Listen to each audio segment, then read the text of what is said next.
Sa paglipat ng eksena, nakikita natin ang dalawang lalaki na kagagaling lang sa pagtanggal ng kanilang mabibigat na diving suit at pumasok sa tila isang kakaibang kuweba sa ilalim ng lupa. Isa sa kanila ay namangha at hindi makapaniwalang makita ang mga berdeng halaman na tumutubo sa isang lugar na tulad nito. Palagi niyang akala na ang madilim na kailaliman ay tanging mga kabute at lumot lamang ang kayang suportahan, habang ang isa pang binata ay nagsabi na may kakaiba sa lugar na ito at iminungkahi na dapat na silang bumalik. Ngunit nanaig ang kuryosidad kay Rest, at nagpatuloy siya. Sinabi ng binata na kung hindi lang siya kinaladkad ni Rest dito, malamang ay natutulog na siya ngayon sa pantalan. Gayunpaman, nang sabihin ni Rest nang may kagalakan sa kanya ang tungkol sa mga bihirang relikya, kagamitan sa pagsisid, at mga guho, at sa totoo lang, ang diving suit pa lang ay sapat ng kahanga-hanga, ngunit ang tanging dahilan kung bakit niya sinundan si Rest ay dahil binanggit nito ang pangalan ng kanilang dakilang pinuno, kaya wala siyang pagpipilian kundi ang madala sa tinatawag na pakikipagsapalaran na ito. Bigla, may nakita siyang bulaklak. Sa hindi paniniwala, tinitigan niya ang bulaklak at nagtaka kung paano magkakaroon ng ganito kaganda sa ilalim ng lupa. Pareho silang nanigas at sinabi ng binata na ito ang bulaklak ng mga banal na sugo. Nang tanungin kung bihira ito, sumagot siya na hindi naman, at ipinaliwanag pa na dati ay nasa lahat ng dako sila, sa mga kwento. Inamin niyang hindi pa niya ito nakikita sa totoong buhay, ngunit ang mga alamat tungkol sa mga sugo ng tatlong Diyos ay laging inilalarawan ang mga bulaklak na ito na bumabalot sa mga baybayin. Sinabi niya na mukha silang kulay ube na laso ng seda at dati ay ipinagmamalaki ng malalayong timog na lupain. Nagulat si Rest nang marinig na may mga bulaklak na maaaring mamulaklak sa disyerto. Ipinaliwanag ng binata na, di umano, ang lugar na ito ay hindi disyerto at napakatagal na panahon na ang nakalipas, mayroon itong mga puno, damuhan, at maging mga ilog. Ngunit pagkatapos umalis ng tatlong banal na sugo, unti-unting natuyo ang lupa at naging buhangin. Gayunpaman, dagdag niya, hindi iyon ang mahalaga at pagkatapos ay sinabi na ang bulaklak mismo ang mahalaga. Ayon sa alamat, ang bulaklak mismo ang bulaklak ng mga banal na sugo. Sa sandaling magkaroon ito ng ugat, hindi na ito maaaring ilipat. Kaya naman hindi na sila nakakakita ng mga taniman ng bulaklak at oasis. Naniniwala ang binata na ang bulaklak na ito ay dapat na nawala. Tumanggo si Rest at sinabi na wala siyang ideya at iminungkahi na marahil ay nakaligtas ito dito dahil hindi naapektuhan ng disyerto ang ilalim ng lupa at naniniwala na iyon lamang ang dahilan kung bakit buhay pa ang bulaklak na ito. Gayunpaman, ang hindi nila napansin ay isang maliit na alakdan ang kasalukuyang sumusunod sa kanila. Nagtaka naman ang binata kung swerte nga ba ito, at kakaiba. Ang paglalakad sa madilim at hamkag na lugar na ito ay halos parang paglalakad sa isang malabay na oasis. Ang mga lilang bulaklak sa paligid niya ay tila lumalago ng masiksik sa bawat hakbang, masyadong maayos para maging ligaw. Pagkatapos ay natapakan niya ang isang bagay na kakaiba. Agad silang parehong tumingin sa ibaba at nakita ang lupa na umiilaw. Sinabi ng binata na parang nakatapak siya sa kahoy at lumuhad si Rest. Ini-inspeksyon ito upang makita kung ito ay isang uri ng bitag. Bigla, lumiwanag ang kanyang mga mata, at humadjekik siya. Ang binata, na ngayon ay lubos na kinakabahan, ay balisang nagtanong kung ano ang nangyayari. Pagkatapos ay idineklara ni Rest na nakakita sila ng kayamanan, at pinilit siyang tingnan. Sa pagtanggal ng dumi ay nahayag ang isang batong lapida na may kakaibang mga pattern. Umiilaw ito kapag pinindot at bagaman mukha itong bato, nagbigay ito ng pakiramdam na ito ay isang batong lapida. Pagkatapos ay patuloy na tinatapakan ng binata ito ng paulit-ulit. Pagkatapos ay tinanong niya kung ano pa ang mas mahiwagang kaysa dito at may kumpiyansang idineklara na kung ipapakita nila ito sa hari ng Grey Castle ay ganap siyang makakakuha ng titulo ng Honorary Explorer. Sinabi ng binata na napakalaki ng bagay na ito at naniniwala na mula lamang sa maliit na bahaging nakalantad, inakala niya na ang buong batong lapida ay maaaring mas malaki kaysa sa kanila at halos imposibleng hilahin ito palabas. Ngunit hindi natin nagsirest at iginiit na ang mga problema ay ginawa upang malutas at pagkatapos ay nagdahilan na ang kailangan lang nilang gawin ay gamitin ang kanilang mga utak. Sa ngayon, dapat silang maghanap ng isa pang labasan mula sa kuweba. Nagpatuloy sila at sa kanilang pagtataka, nakakita sila ng isa pang lapida at kalaunan ay marami pa. Hindi nagtagal ay napagtanto nila na ang mga bagay na ito ay nakakalat sa lahat ng dako. Habang nagpapatuloy sila, mas lalo silang nagulat hanggang sa isang malaking pader na bato ang tumunbad sa harap nila, na humaharang sa daan.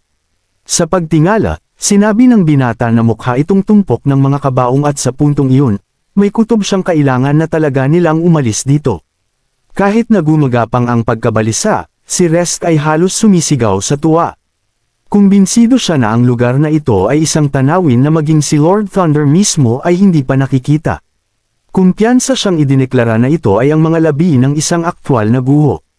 Gayunpaman, hindi naniniwala ang binata at sinabi kay Rest na hindi gumagalaw ang mga guho at maaari silang bumalik mamaya. Nagdahilan siya na naghihintay pa rin sa labas ang kanyang assistant at ang iba pa sa grupo. Pagkatapos ng maikling katahimikan, sumuko din si Rest. Sumang-ayon siya na dapat muna nilang ibahagi ang pagtuklas na ito sa iba. Ngunit hindi siya aalis ng walang dala. Pagkatapos ay kinuha niya ang isang balisong mula sa kanyang sinturon at isinaksak ito sa isa sa mga batong slab, tinatapyas ang isang tipak. Sinabi niya sa binata na kumuha din ng isang bagay upang mapatunayan nila na talagang nakita nila ang lugar na ito. Ngunit hindi tinitingnan ng binata si Rest. Nakatingin siya sa likuran nila. Napansin ang pagliliwanag mula sa lapida na patuloy na lumalakas. Sa simula, akala niya ay imahinasyon lang niya ito. Ngunit nagpatuloy ang pagtatapyas. Sinubukan ng binata na babalaan si Rest at sabihin sa kanya na marahil ay sapat na. Nang sandaling iyon ay nagsimula siyang makarinig ng tunog, ngunit hindi mula sa mga batong slab at alam niyang may mali. Mabilis niyang tinawag si Rest, na casual na sumagot na malapit na siyang matapos at sinabing isang piraso na lang. Hinimok siya ng binata na huminto ngunit gustong magpatuloy ni Rest at nagalit ang binata. Sinigaw ang kanyang pangalan at sa wakas ay huminto siya sa gitna ng kanyang pag-indayog. Lumingon si Rest, bigla ring narinig ang tunog, at nagtanong kung ano iyon. Mula sa malayo, kumikislap na puting ilaw ang nakita kaya nakita nila ang isang alakdan na paparating. Malinaw na nagising nila ito sa paghampas. Kinuha ng binata ang kanyang sandata at sinabi kay Rest na sundin ang kanyang mga utos at bantayan ang nilalang. Nang sandaling iyon ay sumalakay ang alakdan ngunit mas mabilis ang binata. Umiwas siya at nakakuha ng malinis na tama at mabilis na tinapos ito. Si Rest ay hindi mapigilan ang paghanga. Gayunpaman, hindi nagdiriwang ang binata at alam niyang hindi pa tapos.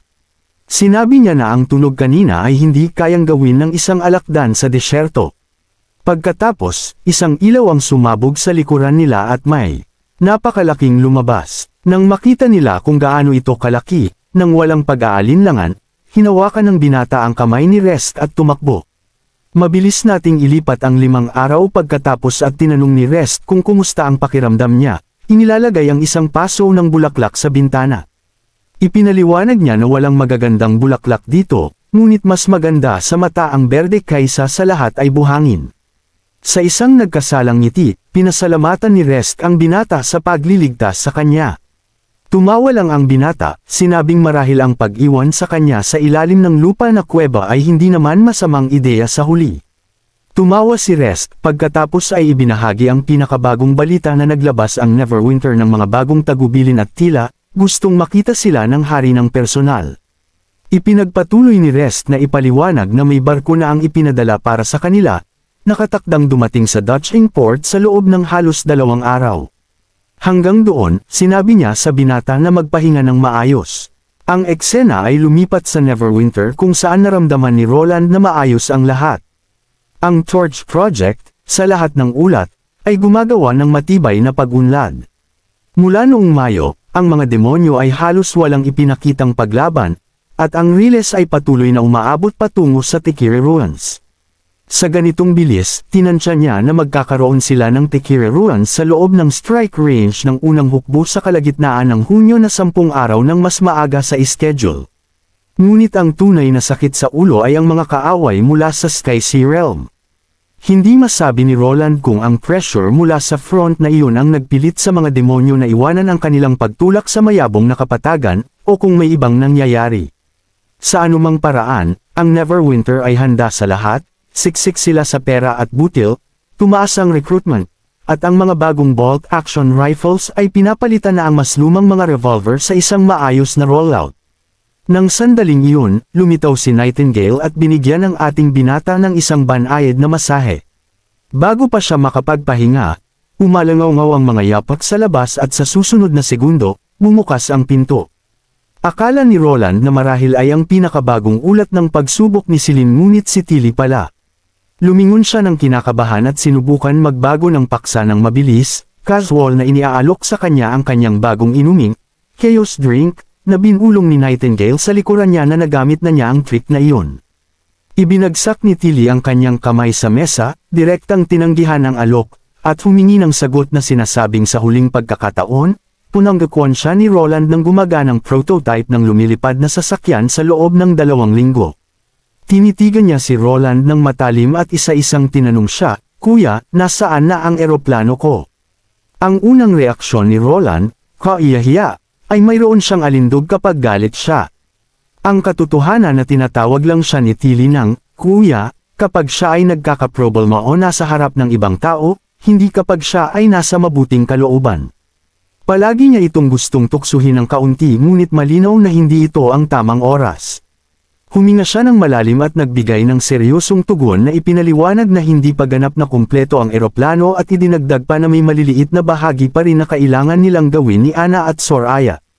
Sinabi niya na sa nalalapit na malaking digmaan sa front lines, lahat sila ay may mabigat na trabaho at naniniwala siya na si Tilly, sa lahat ng tao, ay dapat makaintindi. Nang marinig ito, tila nag-alinlangan siya ng kaunti. Pagkatapos ay ipinagpatuloy ni Roland na ang mga blueprint ay natapos na matagal na, ngunit ang paggawa ng mga ito sa katotohanan ay hindi niya kayang gawin. Mag-isa, sinabi ni Tilly na gusto lang niyang subukan ng maaga para ang Sky Knight ay makasama na sa aksyon. Pinawi ni Roland ang kanyang pag-aalala na ang karamihan sa mga pangunahing bahagi ay tapos na, ilan na lang ang mga suportang bahagi. Sasabihin na sana niya na maging matyaga siya nang pinutol siya ni Tilly. Iginiit na kung handa na ang pangunahing istruktura, maaari na itong lumipad ng maayos. Nauutal si Roland na sa teknikal na paraan ay tama siya ngunit hindi ito tulad ng sigol. Nag-aalala siya na kung may mali sa gitna ng paglipad, kahit si Wendy ay hindi ito makakayang ayusin. Pagkatapos ay tumingin siya sa itaas, sinusubukang ipaliwanag ang mga panganib ngunit nakita si Tilly na nakatingin sa kanya ng may kumikinang na mata habang tumatawa si Nightingale. Mahina sa likuran niya, bumantong hininga ng malalim si Roland, batid niyang wala siyang laban sa titig na iyon. Sumuko siya at nagdesisyong ipaalam sa mga crew ng airfield na maghanda. Nang marinig ito, tuwang-tuwa si Tilly, sinabing iyon ang mas gusto niya. Gayunpaman, mahigpit na ipinaalala ni Roland sa kanya na kung may magkamali o kung mawalan siya ng kontrol, kailangan niyang abandonahin kaagad ang aircraft at tinanong kung naintindihan niya. Confident na tumango si Tilly at sumagot ng, "Siyempre, idinagdag na ang mga eroplano ay kayang gawing muli, ngunit ang mga mahuhusay na piloto tulad niya ay mas mahirap palitan." Ngumiti siya ng mapang-asar, tinatanong kung sumasang-ayon ito. Muling bumantong hininga si Roland at kinuha ang telepono. Sa ibang lugar, bumukas ang mga pinto ng hangar, inilalantad ang isang slick na aircraft na umuusad papunta sa runway. Halos hindi na mapigilan ni Tilly ang kanyang excitement, sinasabing sigurado siyang ang eroplano ay ginawa para lang sa kanya. Ngumiti si Roland at ipinakilala ito bilang unicorn. Iniisip ni Tilly na hindi naman masama ang pangalan, sinabing, paminsan-minsan, nakakaisip ka rin pala ng magandang bagay. Mabilis na sinuri ng kanyang mga mata ang aircraft, napansin ang nawawalang auxiliary components. Ipinaliwanag ni Roland na ang mga ito ay para sa pagpapakita ng bilis at altitude, na dalawa sa pinakamahalagang parameter habang lumilipad. Idinagdag niya na noong si Wendy pa ang nagko-control ng altitude ng aircraft, hindi kailangan ang mga readout na iyon. Ngunit ngayon, kung gusto nilang umasa sa purong kakayahan sa pagpapalipad, nagiging mahalaga ang pagsubaybay sa mga halagang iyon. Sinabi ni Tilly na marahil hindi siya marunong magtayo ng eroplano, ngunit pagdating sa pagpapalipad, siya ang walang duda na pinakamahusay sa Neverwinter. Nang sandaling iyon, may nag-report na handa na ang lahat. Nagbigay ng go-ahead si Roland. Kaya umakyat si Tilly sa cockpit habang ang mga manggagawa ay nagpasok ng crank sa starter at sinimulang paikutin ito ng buong bilis. Habang pinagmamasdan ito, hindi maiwasan ni Roland na isipin na ito raw ang tugatog ng modernong digmaan, ngunit mukha itong lumang hand-crank na tractor mula sa kanyang pagkabata. Nagmarka siya sa isip na sa oras na umabot ito sa mass production, kailangan nilang mag-install ng mga baterya at auxiliary motor.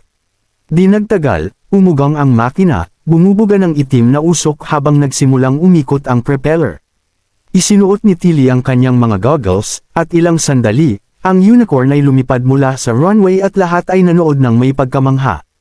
Si Nightingale, na nanunood sa tabi niya, ay nagtanong kung ang kakayahan ni Tilly ay may kinalaman sa paglipad. Kinumpirma ni Roland na wala, sinabing habang ang mga magic stone sa paglipad ay makakatulong sa isang tao na lumutang, hindi nito kayang buhatin ang ganito kabigat. Nang tanungin kung bakit niya binanggit, inamin ni Nightingale na kahit matagal na niyang naririnig siyang magsalita tungkol dito at pinapanood siyang mag-sketch ng blueprint pagkatapos ng blueprint, ngunit ang makita ito ng sarili niyang mga mata ay ibang-iba. Sinabi niya na ang mga tao ay talagang kayang lumipad tulad ng mga ibon gamit ang external force, gamit lang ang metal at kahoy, ito ang mga bagay na akala niya ay hindi kayang lumipad. Sumang-ayon si Roland ngunit idinagdag na hindi lang ito tungkol sa materyales. Ang nagpalipad dito ay ang kanilang sariling mga kamay, mahika, at kanilang pag-unawa, kaya hindi ito external force. Pagkatapos ay nagtaka si Nightingale, tinatanong kung sino man ay kayang lumipad ng ganito, o marahil ibig sabihin nito ay kaya rin niyang lumipad. Tumango si Roland at sumagot na kaya niyang lumipad at lahat sila ay kayang lumipad. Ngumiti siya, lumapit kay Roland, at niyakap siya mula sa likod. Magkasama, pinanood nila ang eroplano na lumilipad sa kalangitan. Pagkalipas ng 30 minuto, tuluyang bumaba ang unicorn at huminto. Tuwang-tuwa si Tilly habang lumalabas. Tinatanong ni Roland kung ano ang pakiramdam, ngunit nakita lang niya ang kinang sa mga mata nito habang idineklara niyang kahanga-hanga ang aircraft. Sinabi niyang mas responsive ito kaysa sa Seagull, idinagdag na ito ang tunay na paglipad. Iginiit niya na bawat galaw, bilis, pitch, pag-ikot ay nasa ilalim ng kanyang ganap na kontrol. Para bang naging extension ng kanyang katawan ng aircraft, gumagalaw ayon sa kanyang mga iniisip. Hindi inaasahan ni Roland ang ganitong papuri para sa isang half-finished prototype, ngunit sa kabilang banda, marahil ganoon talaga sa mga henyo. Inakala niyang satisfied na ito ngayon, at iminungkahi niyang tapusin na nila ang araw. Ngunit dahan daw ang lumingon si Tilly sa kanya, tinitigan siya ng seryoso. Nagtanong siya, anong sinasabi mo, kuya? Pagkatapos ay sinabi niya na walang-wala ang 30 minuto. Lumabas na lumapag lang siya para paalalahanan siyang huwag nang maghintay dahil alam niyang may mga gawain pa siya. Siya naman, marami pa siyang flight experiments na susubukan. Bum-ontong hininga na lang si Roland. Umakyat siyang muli sa cockpit. Si Nightingale, lubos na naaliw, ay nagkomento na parang iniwan lang si Roland. Umiling siya ng may tawa, at lumakad ang dalawa. Samantala, sa ikatlong border town, kinumpirma ni Celine na tama ang teorya ni Roland, idinagdag na ang Endless Cape ay talagang naglalaman ng mga materyales na angkop para sa paggawa ng sacrificial cube. Ang mga batong ibinalik nila ay may malakas na affinity sa mahika, halos kapareho ng mga ginamit sa cube. Kinilala ni Roland ang sample, sinabing nahanap nila ito sa Dutch import. Tumango si Celine at ipinaliwanag na kung marami ito, maaari na niyang simulan ang pagkopya ng cube. Tinatanong naman ni Roland kung ilan ang kailangan niya. Casual na sinabi ni Celine na ilang libo muna panimula. Sinabi ni Roland na hindi talaga siya nagtitipid, sinabing ang ilang libong sample ay kayang takpan na ang buong sahig ng isang silid. Gayunpaman, naintindihan ni Roland na naging urgent ang paghuhukay sa bagong discovering resource. Kaya sinabi niya kay Celine na mag-aayos siya ng collection team, at pagkatapos ay nagtanong tungkol sa pangalawang material.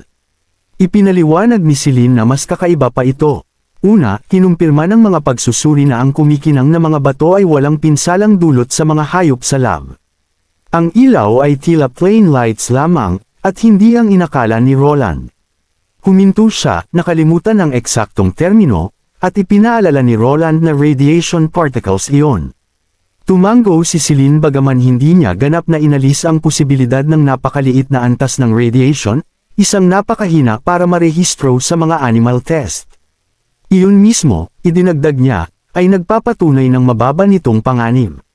Pagkatapos ay naglabas siya ng maliit na fragment at sinabi na tinulungan siya ni Lucia na basagin ang bahagi nito. Ang resulta ay nagpakita na ang komposisyon nito ay hindi gaanong naiiba sa karaniwang buhangin.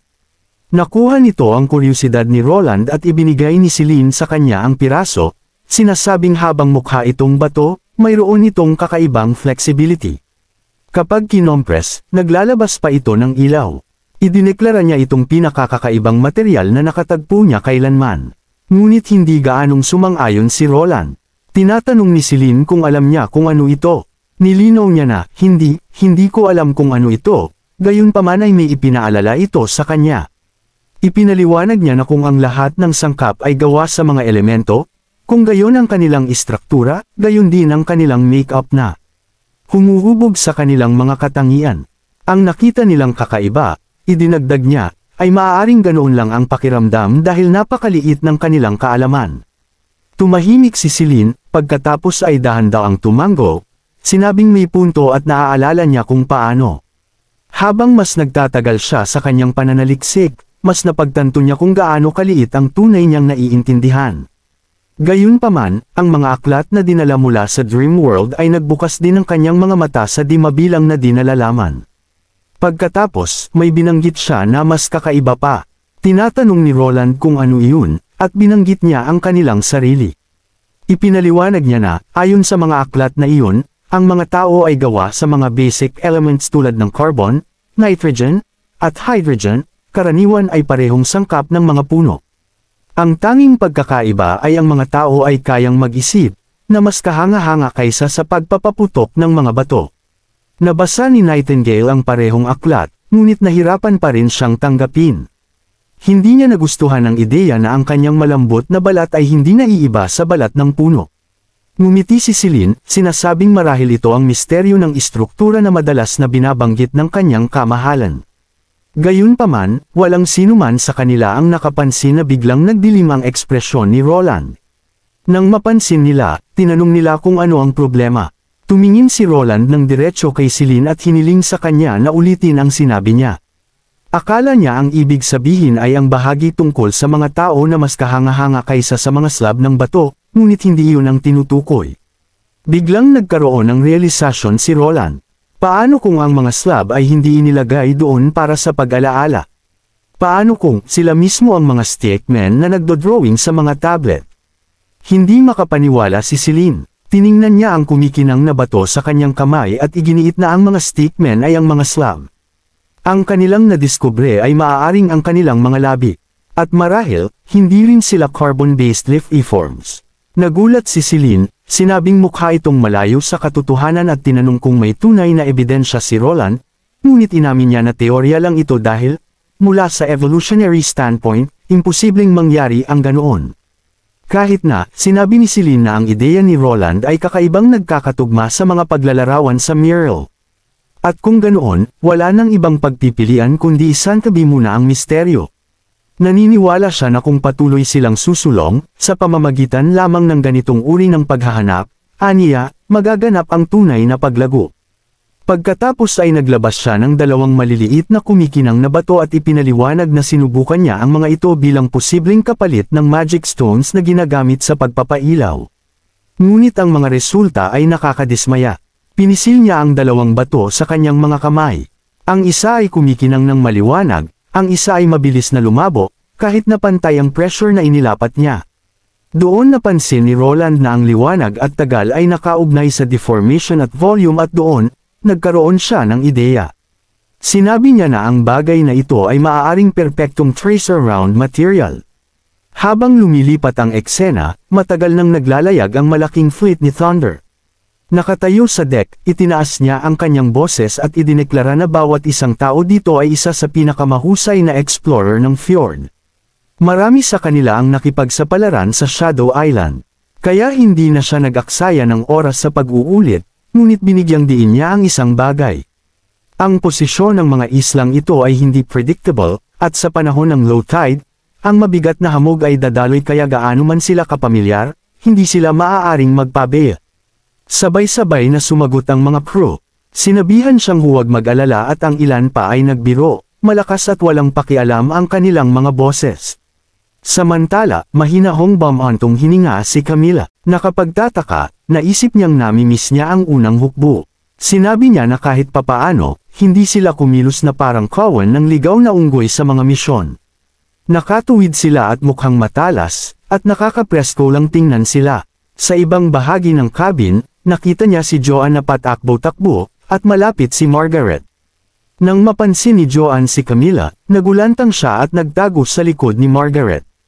Ito ang bahagyang ikinainis ni Camila lalo na't narinig ni Camila na sa Neverwinter, nagsimula ng makasundo ni Joanne ang ibang mga mangkukulam, at naging kaibigan pa niya sina Maggie at Lightning. Hindi maiwasan ni Camila na malungkot at napaisip kung siya ba ay talagang mahirap pakisamahan. Kung tutusin, pagkatapos ni Margaret, malamang siya ang pangalawang taong pinakamaraming oras na nakasama ni Joanne. Agad napansin ni Margaret ang kanyang kalagayan at nagbiro na siguro naiinis siya sa lahat ng maingay.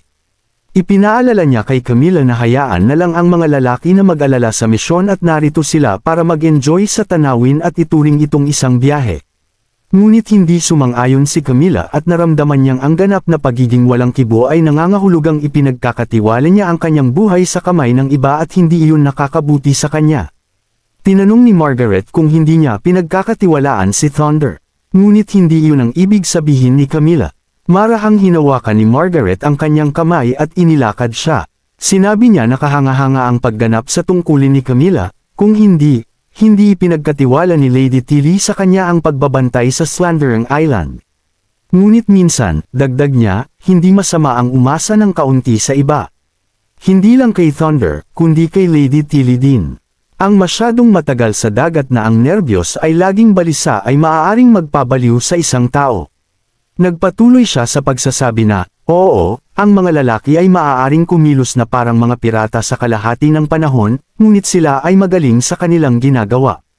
Mabilis na iginiit ni Camila na hindi niya sinabing hindi. Gayunpaman, ngumiti si Margaret at itinuro na malinaw na hindi siya nagtitiwala sa kanya. Ngunit hindi niya ito sinisisi dahil ang mga maharlika mula sa 4 na dakilang kaharian ay minamaliit sila. Naniniwala siya na ang diskriminasyon ay nasa lahat ng dako at sa kanyang karanasan, mayroon lamang isang maharlika na hindi kailanman tumingin sa kanila sa ganoong paraan, na walang pakialam kung saan nagmula ang mga tao at tanging pinaniniwalaan lang ang kanyang prinsipyo. Alam na ni Camila ang pangalan. Kahit ayaw niyang aminin, si Roland lang ang pumasok sa kanyang isip. Biglang gumalaw ang dagat. Agad na nakilala ni Margaret na humuhupa ang tubig. Lumapit si Joanne sa likuran niya habang nagsimulang lumitaw ang matutulis na bato mula sa ilalim ng mga alon, isa-isa. Hanggang ang buong Shadow Isle ay lumitaw sa harap nila. Nagulat si Camila nang biglang huminto ang kalipunan ng mga barko. Mabilis niyang tinanong kung ano ang nangyayari. Kalmadong ipinaliwanag ni Margaret na pinatay ang mga propulsion system, pagkatapos ay idinagdag na dapat silang bumagal mula ngayon. Para sa maliliit na bangka, hindi gaanong mahalaga, ngunit ang malalaking barko ay maaaring umasa sa banayad na pababang agos upang dumausdas pasulong. Pagkatapos ay sinabi ni Margaret sa kanya na tumingin sa likuran. Lumingon si Camila at nakita niya na ang bawat barko ay ibinaba ang kanilang mga layag sa kalahating bandila, at malalaking palanggana ng apoy ang sinindihan sa harap. Bigla niyang napansin na bumababa pala sila. Kung ang paghupa ng tubig na ito ay sanhi ng isang whirlpool, walang sino man ang mag-iisip na galugarin ito. Dahil ang isang whirlpool, na maaaring makaapekto sa buong dagat ay magiging mas nakakatakot kaysa anuman, kaya ang pagpasok dito ay isang hatol ng kamatayan. Dahil sa kakaibang lugar na ito kaya't pinilit ni Thunder na imbestigahan. Ngunit, ipinaalala ni Margaret sa kanya, may limitasyon ang mga tao. Ang pagsisid sa sahig ng dagat ay karaniwang imposible, ngunit iyon ay hanggang sa inalok ni Camila at Joanne ang kanilang tulong at binago nito ang lahat.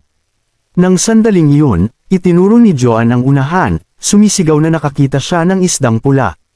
Lahat ay lumingon at nakita ang mas karaniwang kilala bilang Ghostly Red River, isang landas na ganap na nabuo ng mga isdang pula na ito, dumadaloy na parang isang buhay na agos. Naglalaway na si Joanne sa nakita, ngunit mabilis siyang binalaan ni Margaret na ang isda ay napakapangit ang lasa. Itinuro ni Margaret ang unahan, sinabi niya kay Camila na ang pagsunod sa agos ay direktang magdadala sa kanila sa mga guho, at sa loob ay isang kakaibang aparato na nakatakdang magbunyag ng kabilang kontinente na siyang kanilang huling destinasyon. Ngunit hindi nila planong pumasok ngayon, kaya hindi pa masasaksihan ni Camila ang kagandahan ng mga guho. Hindi naman sabik si Camila na galugarin. Nagpatuloy ang fleet, at sa huli ay ganap na huminto. Sa kabutihang palad, nanatiling walang pinsala ang lahat ng barko. Nagbiro ang isang tao tungkol sa muntik ng tumama sa bahura, ang isa naman ay nagbiro na kahit papaano ay walang halimaw sa dagat sa pagkakataong ito. Idineklara ni Thunder na hindi na sila maaaring magsayang ng oras at hindi magtatagal ang paghupa ng tubig. Kung wala silang makita, kailangan nilang umatras ng mabilis o mapanganib na maipit. Ipinaliwanag niya na mula sa puntong ito, nasa kamay na nina Camila at Joanne. Masigasig na tumanggaw si Joanne, ngunit itinaas ni Camila ang kanyang boses at inutusan ang lahat na tumahimik. Sinabi niya na ang paggamit ng kanyang kakayahan ay nangangailangan ng lubos na konsentrasyon at kung may sinumang makaistorbo sa kanya, hindi niya uulitin ang proseso. Lumingon si Thunder at pinatahimik ang mga tripulante. Inilagay ni Camila ang isang kamay sa balikat ni Joanne, inuugnay ang kanilang mga pandama. Ipinaalala niya rito na kung mapuputol ang koneksyon o nasa panganib siya, kailangan niyang bumalik kaagad, sinasabing may naghihintay pa sa kanya sa bahay. Naintindihan ni Joanne at sumisid sa dagat na may mahabang lubod na nakabuntot sa kanya. Lalo siyang lumalim at humingi ng update si Thunder. Sumagot si Camila na maayos ang takbo ng mga bagay, at ngayon ay umabot na si Joanne sa 50 metro. Ngunit napansin niya na hindi lumalaki ang mga halijing bato, at hindi pa nakikita ang sahig ng dagat. Sa 100 metro, nagsimulang lumabo ang liwanag, ngunit nanatiling malinaw ang paningin. Wala pa ring bakas ng base ng mga haligi. Nagulat si Camila sa lalim ng kanilang pag-abot at kung ano ang inakala nilang maliliit na isla ay sa katunayan ay mga dulo ng malalaking halijing bato. Napansin ni Thunder na sa isang lugar na tulad nito, inaasahan ang kakaibang terrain. Naalala niyang nakita ang isang batong Tagaytay na nabuo ng pagguho ng hangin at sining ng lobo na mukhang katulad nito. Ngunit itinuro ni Camila na hindi nangyayari ang pagguho ng hangin sa ilalim ng tubig. At pagkatapos ay sinabi ni Joanne sa kanya na may hangin pala dito sa ilalim.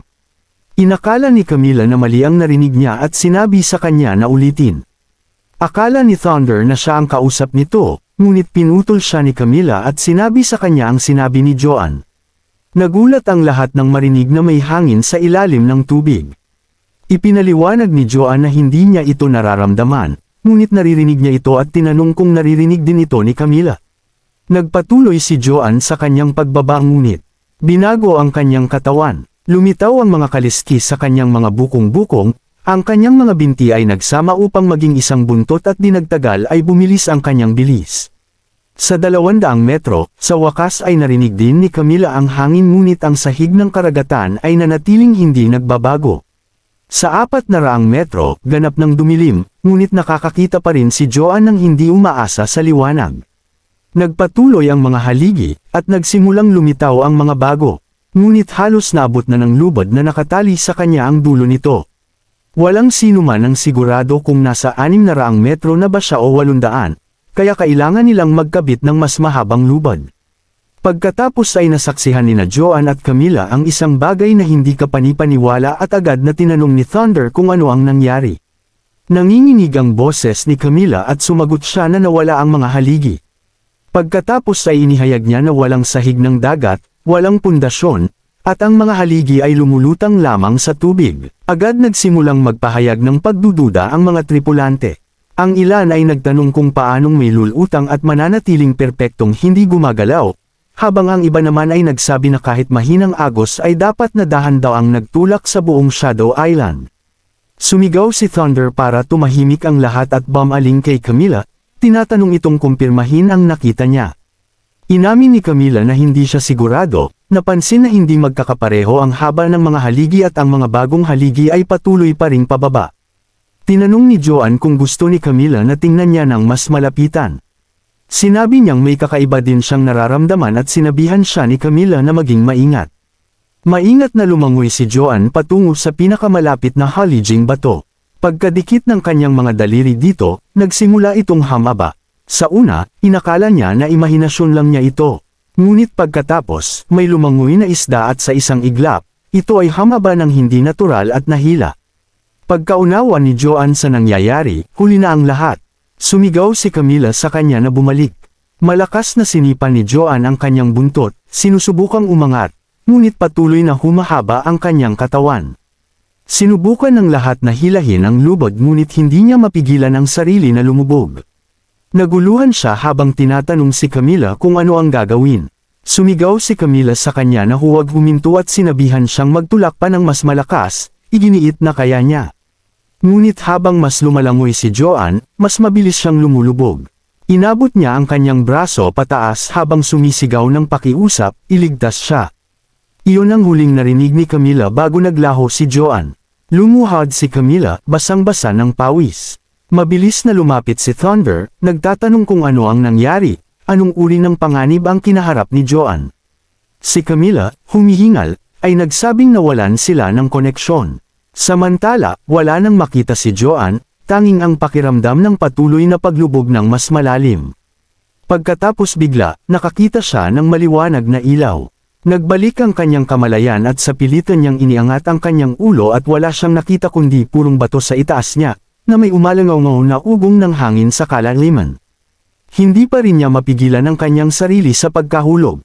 Nang akala niya ay uulitin niya ang bangungot, isang agos ang bumulwak sa ilalim niya at siya ay inihagis pataas, inilabas ng buo mula sa tubig.